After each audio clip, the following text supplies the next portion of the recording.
And welcome to your Monday lunch break. I'm Tanya Rivero. Amazon will soon roll out new lines of private label brands, including the first broad push into perishable goods. Here with more details is Wall Street Journal Deputy Tech Editor Brian Fitzgerald. Brian, thanks for joining us. Hi. What types of products are we talking about here, and how soon will they be available? Sure. Well, there's nuts, spices, teas, coffees, the kinds of things that for shoppers end up being higher margin, or at least for the company ends up being higher margin goods. So somewhat perishable, but we're not talking about Yes. milk and meat and produce. Right, not yet. That could right? come. But definitely perishable goods, and that's sort of, I think you hit on the interesting move here for Amazon.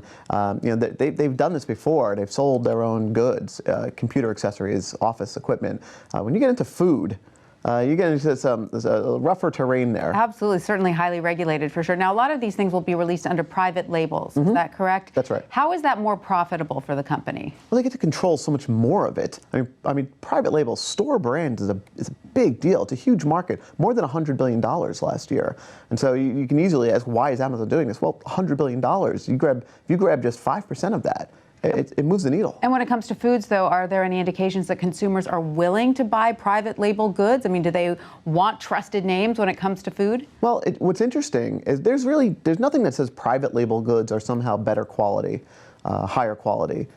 But does seem to be that illusion that it is. And so, and there's the price factor there, where, it's interesting. Amazon can play it both ways, in my mind. One, they can discount their own private label goods to lure people in, but they can also charge a little bit of a premium on these products. And look, we're all American shoppers, right? Or shoppers just know, if you see something that costs more, you think it must be higher quality. So Amazon really gets to have greater control over the pricing and getting its goods to customers. Well, this is certainly not Amazon's first foray into private label. They've been doing it for a while, and they've had some unsuccessful attempts, correct? They took the diapers off the market. That's right. That's right. Amazon's not afraid to fail, and that's what's interesting about them. And so really why retailers should be fearful. They'll go at it. Now that they took the diapers off based on customer feedback, and it's a good example that just because you put out a private label good doesn't necessarily make it good quality. Now, you mentioned other retailers, and we know that Kohl's, Macy's, Nordstrom's, they're already starting to feel a little bit of the Amazon effect. Sure. Could this portend more bad news for those retailers? I think yes.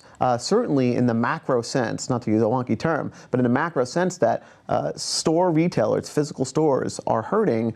Much of the growth in retailing is coming online. And so once you already have online growth surging, and now you have Amazon controlling more of the product, yeah, if I'm a retailer, I'm a little worried about that. Now, within Amazon, are the Prime members given extra perks? Are there sort of two tiers of consumers there now? Right, sure. And this is plays to Amazon's strengths. It's the club aspect of it. I pay $99 a year, and I get special discounts, or I just feel like I'm part of a club, and I'm getting exclusive offers. So some of the goods will only be offered to Prime members, or can only be offered to Prime members, and then certainly the discounting comes into effect. So yeah, that piece of it, the Prime membership, is a really strong marketing tool. Fascinating to see where this all goes. Brian Fitzgerald, thank you so much for that.